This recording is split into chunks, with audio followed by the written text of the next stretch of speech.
La masacre de los albigenses.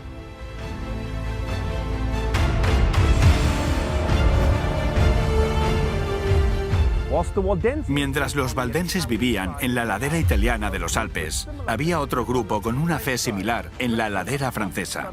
Se extendía a través del sur de Francia, desde los Alpes hasta los Pirineos, de este a oeste. Tenían la Biblia en su propio idioma.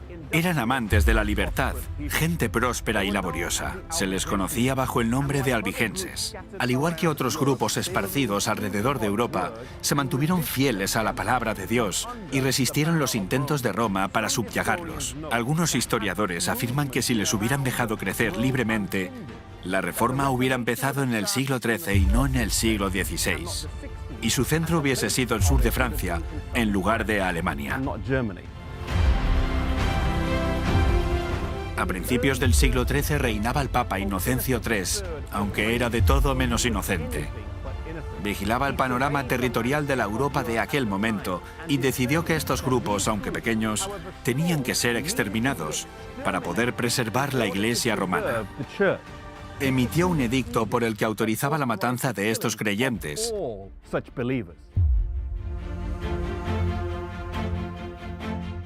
Se lanzó una cruzada que se volvió inmensamente popular entre los guerreros de la Francia septentrional, pues ya no tenían que viajar más a Palestina, ya que aquí, en su propio país, podían alcanzar los mismos beneficios.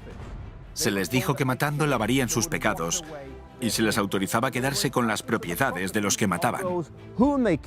Además, cuando murieran, irían directamente al cielo. Todo esto se prometió a su regreso a cambio de 40 días de servicio. Nos podemos imaginar qué clase de personas formaban el ejército que llegaban aquí al sur de Francia.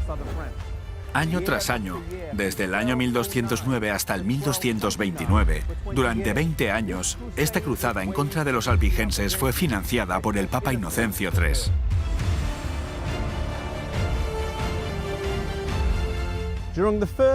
En la primera etapa, los cruzados atacaron y conquistaron la ciudad de Toulouse. Luego se encaminaron hacia el sur. En julio de 1209, a la ciudad de Béziers, los cruzados se reunían alrededor de una ciudad en gran número. Antes de que hubieran fortificado el campamento, los de la ciudad salieron y atacaron. El ataque fue en vano, pues el asalto fue repelido. Mientras se apresuraban a volver a la ciudad, los cruzados se mezclaron con los ciudadanos, entrando en la ciudad antes de que se cerraran las puertas. Ahora tenían un problema. ¿Qué iban a hacer? Había cruzados católicos en la ciudad junto con los albigenses. Consultan al legado papal, cuya respuesta fue: matadlos a todos, matadlos a todos. El Señor reconocerá a los suyos.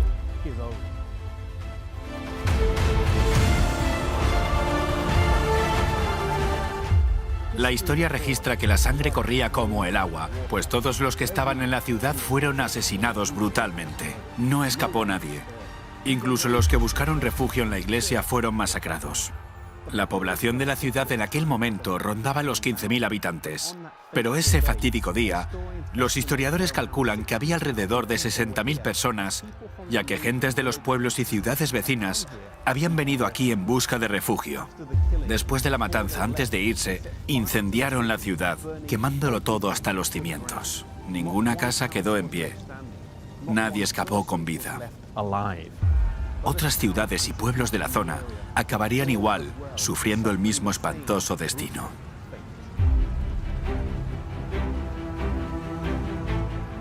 Aunque no eran una raza particular, sino más bien un grupo que compartía la misma fe, la destrucción y la matanza sistemática ha sido comparada, en ciertos círculos, con el genocidio.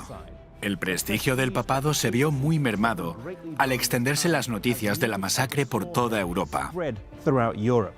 Aún así, los albigenses no fueron borrados del todo. Una pequeña parte de ellos se mantuvieron a lo largo de los siglos. Quizá lo más trágico de todo esto es que se predicó la idea de que la salvación divina estaba unida al asesinato. Una combinación peligrosa tanto entonces como hoy en día. No deberíamos permitir jamás que el extremismo religioso nos quite nuestra libertad de adorar. Jamás deberíamos imponer nuestras creencias a otros, ni tampoco permitir que otros nos impongan sus creencias a nosotros. Por más verdad que una idea encierre, nadie tiene el derecho de imponer sus creencias sobre otras personas. Hay una cosa que Dios nos ha entregado y es la libertad de elección. La libertad de amar a Dios en respuesta al amor que Él nos ha dado. Seamos amables cuando compartamos nuestra fe y nuestras creencias, dando a los demás espacio para tomar sus propias decisiones, al ser guiados de forma individual.